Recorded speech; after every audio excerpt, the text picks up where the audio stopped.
Hey, it's Paul here with MoveWell. I have 2 blocks, my mat and a strap, and today we're putting 12 movements together in a sequence to help you stay moving wherever you happen to be. I'll start in a tabletop position and just take a few simple circles with the shoulders over wrists. Changing the direction.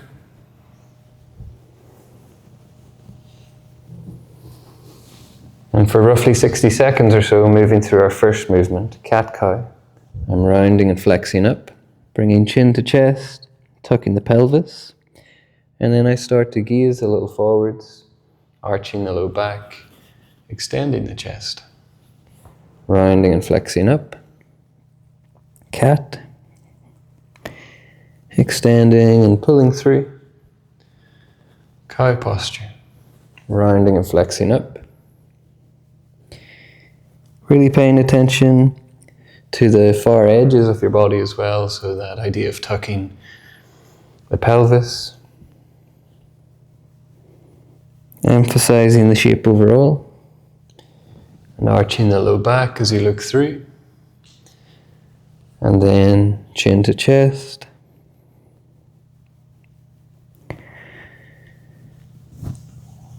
and gradually bringing your gaze through. From your tabletop position, let's find a lat stretch. Left hand stays where it is, and the right hand stretches up and over, almost off the top corner of your mat. From here, simply think about gripping the mat so that I'm almost pulling on the floor and sending the right side body away.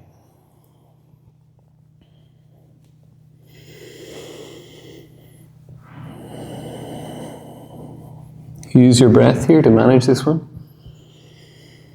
But feel free to have a little peek underneath the armpits.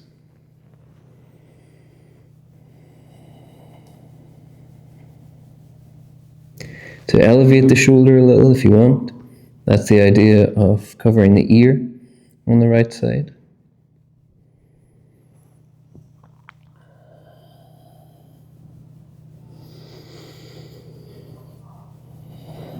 And then slowly let that side go.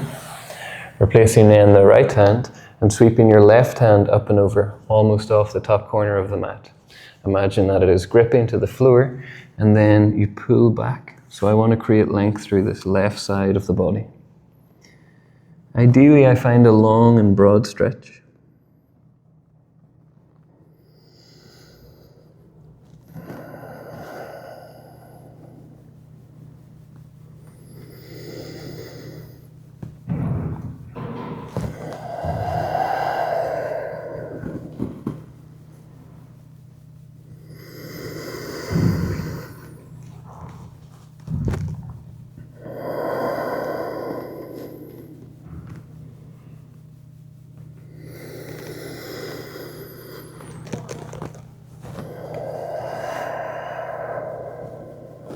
Softening. Bring the blocks in now for a variation on puppy dog. I'm going to set them on the lowest setting just because it's my first movement. So bringing the hands on, or I prefer the fists with the thumbs up. I want to simply think about dropping the chest down and opening the shoulders into flexion.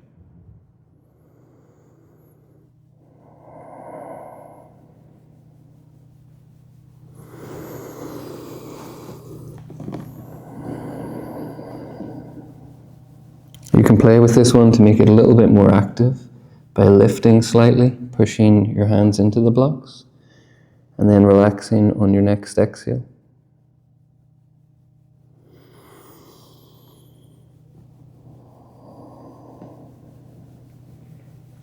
And if you want to add to it, you can bring the blocks a little bit higher.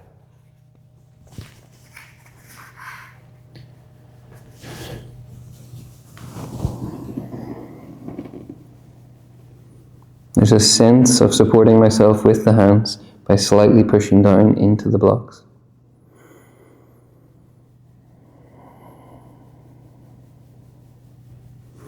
Slowly drawing up and out of that stretch. Blocks off to the side, we find our hands roughly where they would be for tabletop. Tucking the toes and moving back to our first downward facing dog. It's basically an A-frame shape, pushing the hands into the floor, toes tucked at the back, and sending the hips back and up. This shoulder position feels a little like the space we were just in puppy dog. Once I'm here, I can figure out if I want to explore pedaling the legs out, stretching a little from side to side.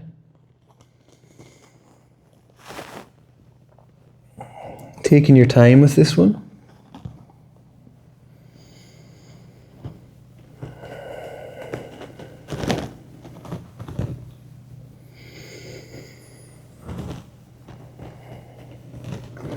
Then I could also play with a little twist, rolling on the balls of the feet.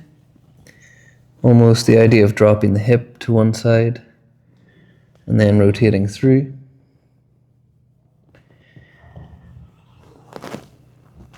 And finding center. Now think about pushing everything forwards towards your plank, shoulders traveling over the wrists, holding here. Try to push the floor away a little and use your toes. And see what it feels like to transition between both spaces. I bend the knees a little, push back and find my down dog. And then I push into the toes to roll forwards, plank. Bend the knees a little, sending it back to down dog.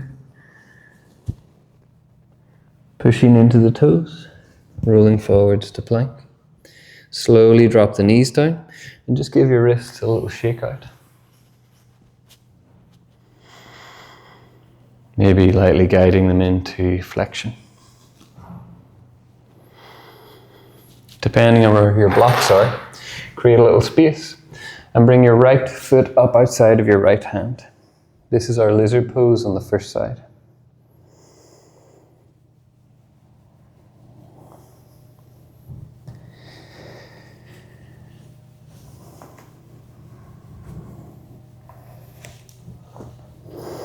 Now using your blocks, you can find a little bit more sensation here. So I could really plant the hands on low blocks, try to be straight and tall, and maybe even extend through that back leg. I could lightly pulse.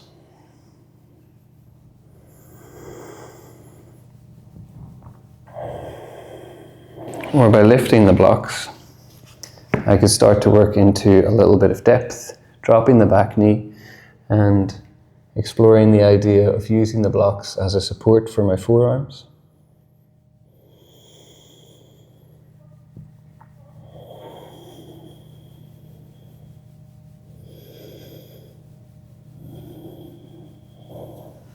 Bring the blocks into their tallest position and slide your right foot into the center of the mat or towards the center. And using the blocks, I transition towards half splits. It can be nice to draw yourself in and out of the position 2 or 3 times to start with. And it helps you figure out where those blocks should be.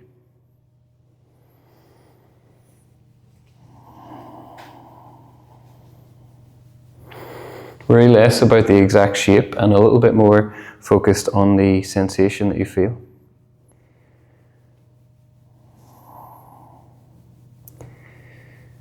By being taller here, almost off the blocks, this is the lightest space that I can find. And then by lengthening the leg a little bit more and using the blocks ahead to fold, this is a lot more sensation on the hamstring.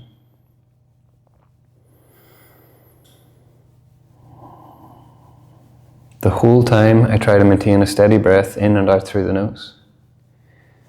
And then slowly slide back. Let's bring it up for that lizard on the opposite side. So left foot outside of the left hand. You can create circles.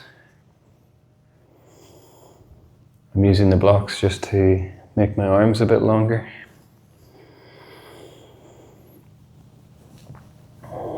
Then I explore the active back leg,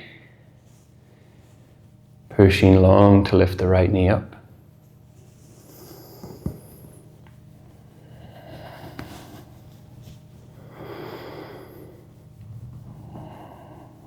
And look a little further forwards to extend or straighten the spine a bit more. If I look under, it tends to be a little bit more rounded or flexed. Drop the right knee, lifting the blocks up to explore a little bit of that depth. So forearms resting on the blocks, almost like I'm sinking inside of the left hip.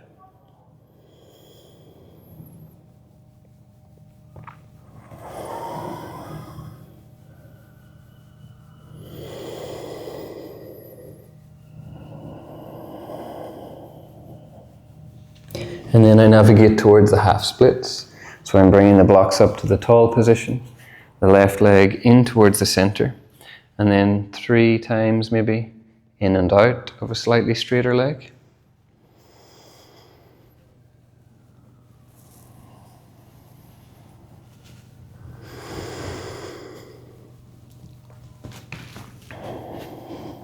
Finding my hold now.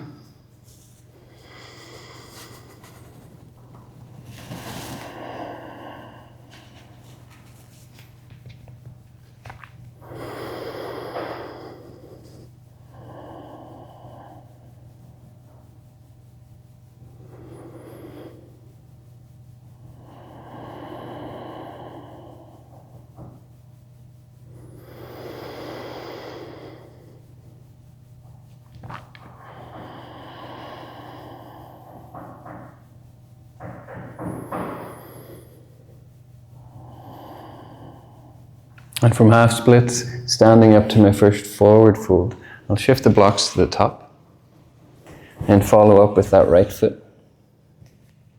To start with, I can always have a little softness in the knees, and I think about relaxing my upper body. So that idea of hanging almost freely with the neck and the shoulders.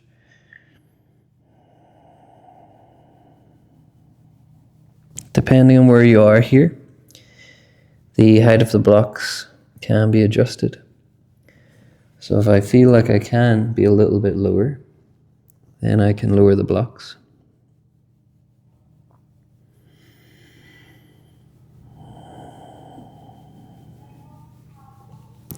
If you would like to explore it in this position, you can think about straightening or extending the legs and lengthening the spine a little bit.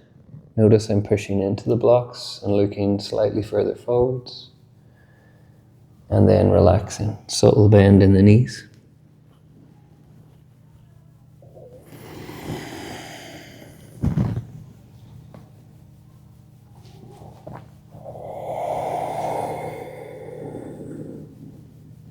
And then we want to link this movement and the squat. Heel toe your feet slightly wider. And as you sit your hips down, start to reach forward with your arms. It's a kind of counterbalance. And then hands plant. And the hips lift high, forward fold. And then I bend the knees, sending them forward over the toes, looking forwards. Squat. And then I plant the hands on the blocks, shifting up.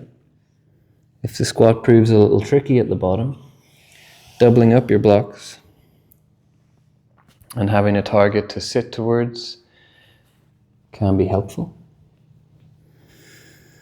Over time, the target can become lower.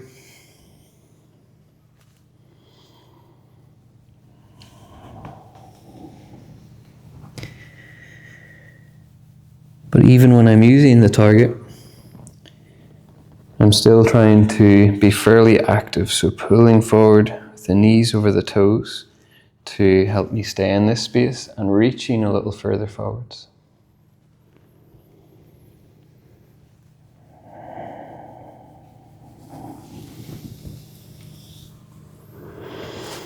Nice. Bring it down from the squat to the floor and grab your strap.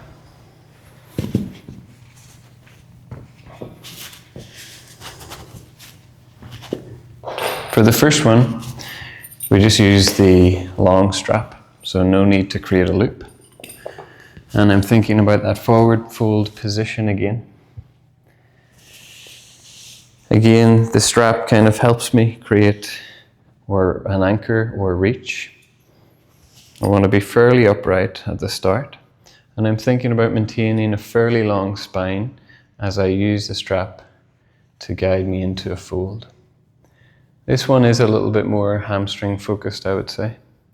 So I'm not so worried about the depth of the fold. And I try to stay fairly upright.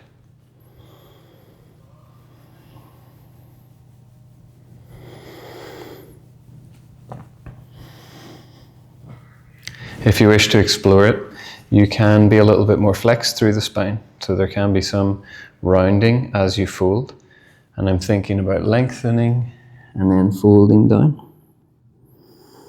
Again, the strap is like an anchor.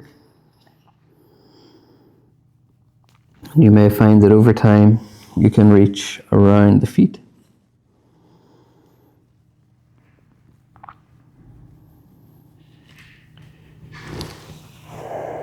Unraveling and rising up towards the top.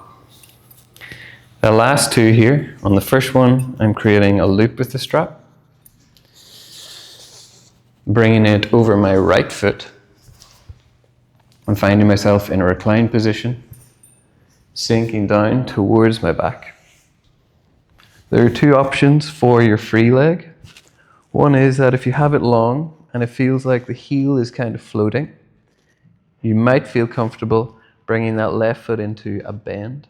So with the strap, I'm guiding it upwards and exploring the available range.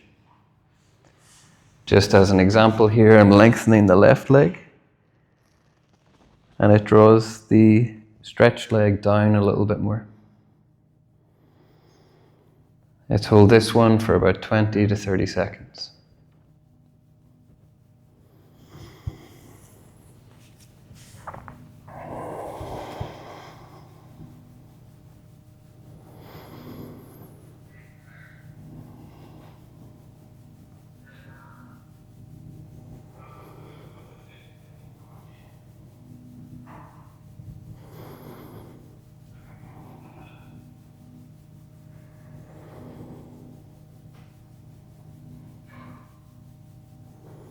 Then for the next couple of breaths, explore overall movement using the strap to guide your leg out towards the side.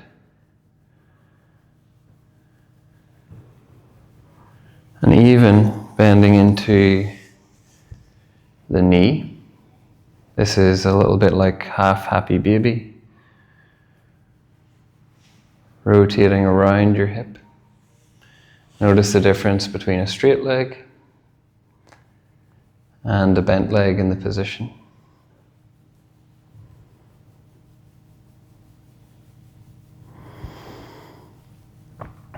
Finish on that side by guiding this right leg across the body for a twist. I can hold the foot up with the strap, it doesn't need to reach the floor. I'm thinking a little bit more about my upper body remaining on the mat.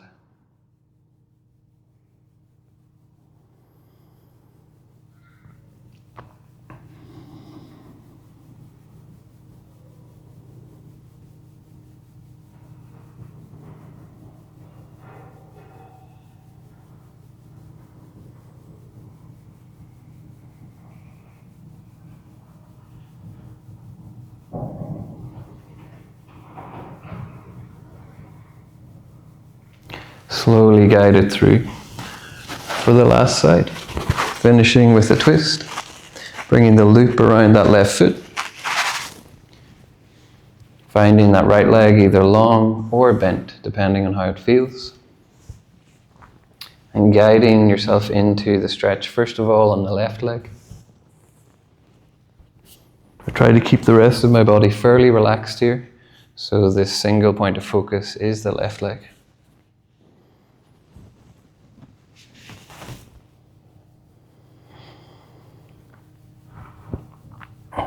Keeping your breath fairly steady.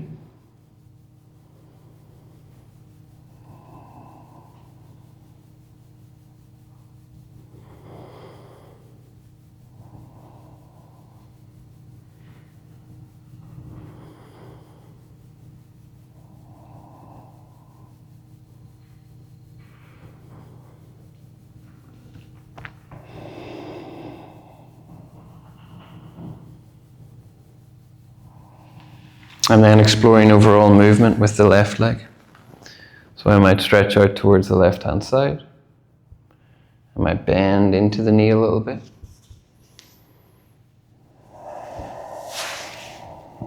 Exploring some of the rotation.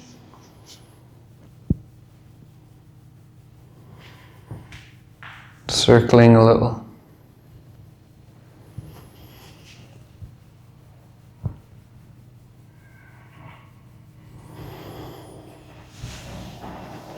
Playing both directions of the circle.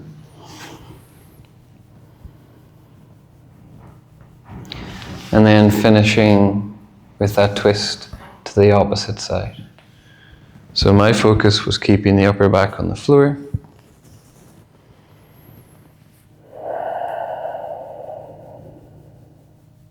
And I'm using the strap to hold the leg over.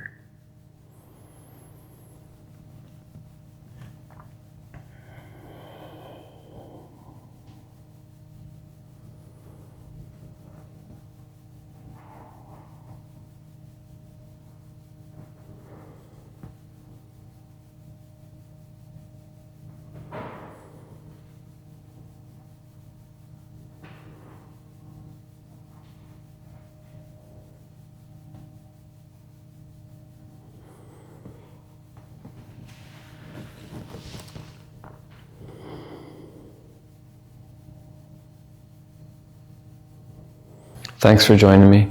I think that simple sequence has plenty of room to explore and move a little bit further, and it might be a great addition to the end of a long training day or even a rest and recovery day.